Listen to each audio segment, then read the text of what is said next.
여러분, 저축은행 사태라. 결국 저축은행에 돈이 없다. 유동성 위기를 맞았다. 그것 때문에 많은 사람들이 돈을 뺐던 기억 여러분들도 나시죠? 2012년인가요? 아마 그때처럼 저축은행 사태 올라 하면서 불안한 그런 요소들이 하나씩 나오고 있어요. 제가 여러분들에게 저축은행에 대해서 조심해야 된다는 이야기를 참 많이 하는데요. 예, 자, 이번에는 이거를 한번 보시죠. 서울경제에서 단독으로 보도한 내용인데요. 아마 그동안 계속 나왔던 내용이기도 합니다. 대우조선해양건설 말입니다.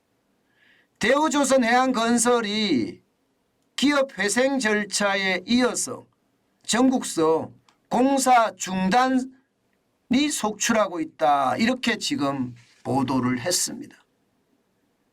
대우조선해양건설 도급순위가 83입니다. 83이면 건설업계 중에서는요, 83등이라는 뜻으로 그냥 해석하면 간단합니다. 그런데 이 83등가는 대우조선해양건설이 지금 유동성 위기를 맞았다는 겁니다. 그만큼 말입니다. 직원들에게 줄 돈이 없고요. 공사비를 줄 돈이 없다는 뜻이에요. 그러다 보니까 말입니다. 짓는 공사가 중단하고 있습니다. 여러분 이거 한번 보세요. 평창에 스위트엠 엘크루 공사 중단했습니다. 예, 고성에 스위트엠 엘크루 공사 중단했습니다. 두 곳은 확실히 중단했다는 게 지금 드러났고요. 여러분도 알다시피 평창 스위트엠 엘크루는요 2021년 11월에 분양을 했습니다. 그리고 고성 스위트엠 엘크루도 2022년 작년 8월에 청약 접수가 진행된 아파트입니다. 자, 여러분 이렇게 되면 여러분 공사가 중단된다고 생각을 해보세요. 그러면 거기에 관계된 사람들이 얼마나 많을지. 기본적으로 평창 스위트엠 엘크루의 PF 이렇게 쓸 거 아니에요. 프로젝트 파이낸싱 그 대출을 일으켰을 겁니다. 고성 스위트엠 엘크루에서도 아마 PF 프로젝트 파이낸싱을 분명히 일으켰을 거고요. 여기에 대출을 해준 은행들이 많을 거예요. 신탁사도 있을 거예요. 게다가 말입니다. 여기에 공사를 하다가 지금 실제로 돈을 못 받는 기업들이 많다는 이야기 아니에요. 그러면 도급 수입 83위 회사가 이렇게 되면 하청업체나 재하청업체는 어떨까요? 여기도 상황이 굉장히 어려워질 수 있다는 이야기가 되는 거죠.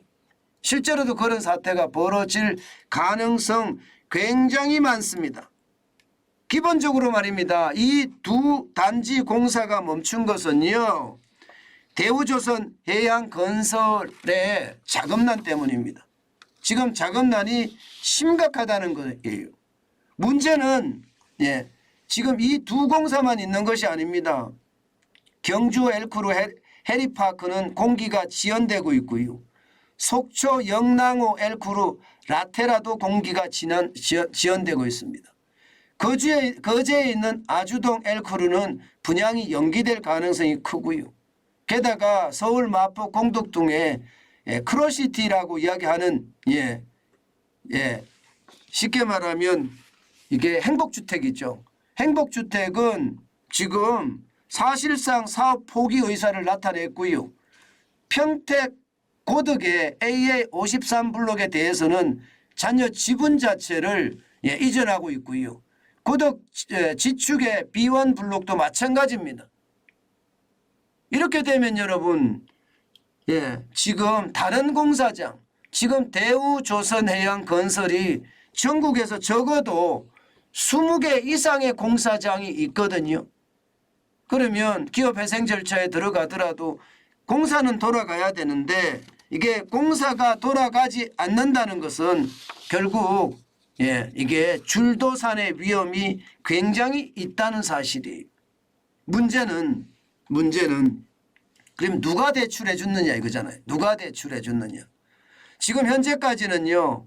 제 전체 금액에 대해서는 아직 산정조차도 못했지만 분명하게 여기에 가장 많이 대출해 준 것은 여러분 저축은행이라고 이야기합니다.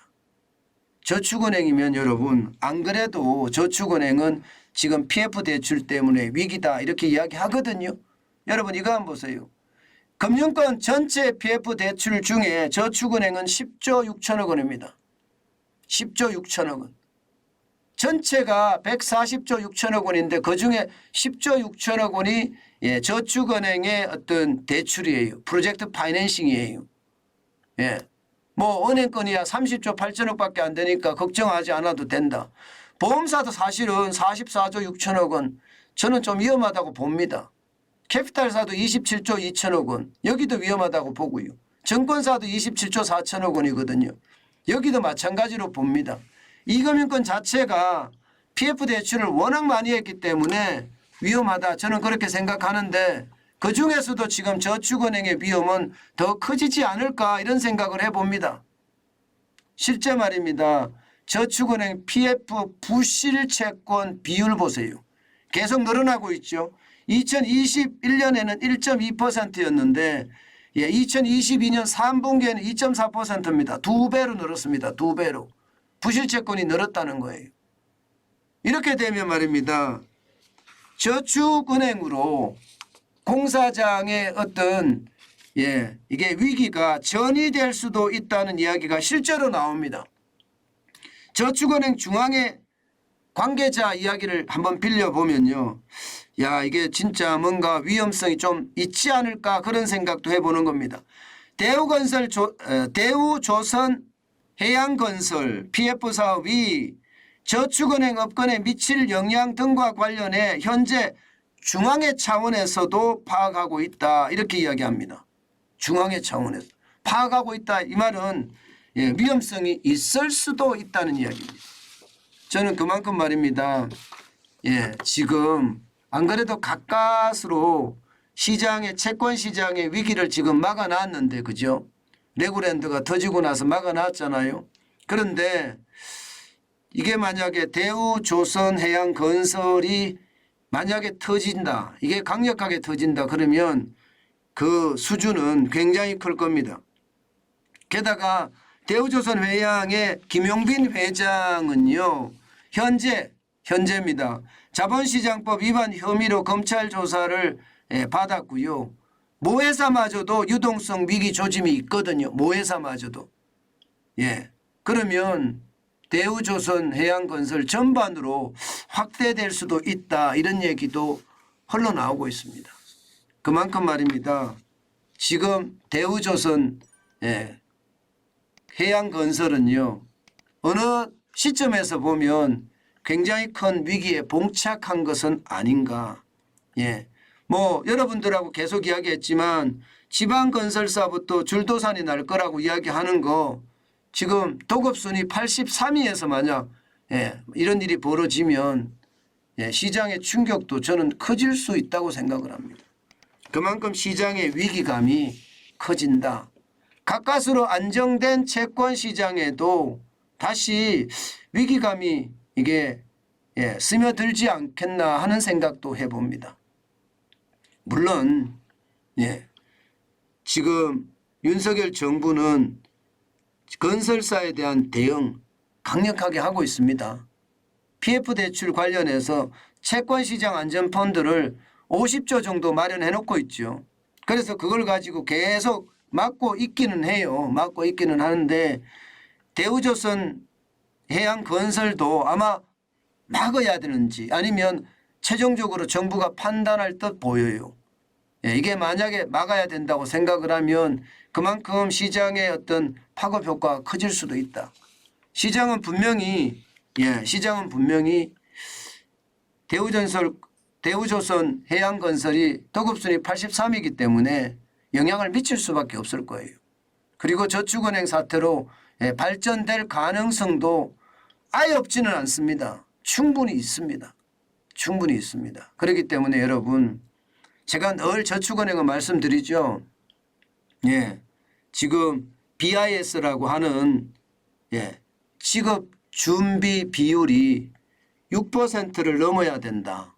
이거 반드시 알아보고 제가 저축은행은 하시라고 말씀을 드리고, 또한 부채 비율이 무조건 6% 이내야 된다. 그래서 66이라고 제가 말씀을 드렸습니다. 그것을 보면서 시장 전체를 봐야 된다. 그 말씀 또 한 번 올립니다. 그만큼 아직까지는요, 위기의 어떤 상황이 쉽게 지나갈 듯 그렇게 보이지는 않습니다.